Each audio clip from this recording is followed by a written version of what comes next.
mamayang alauna.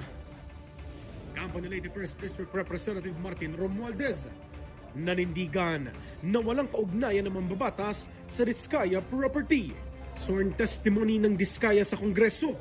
Nagpapatunay nila na walang anumang transaksyon ang dating House Speaker sa kanila.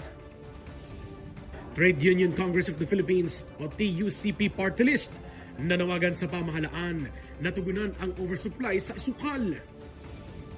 FPJ Panday Bayanihan Party List Representative Brian Poe nagatid ng munting regalo sa mga residente ng ilang barangay sa Tondo.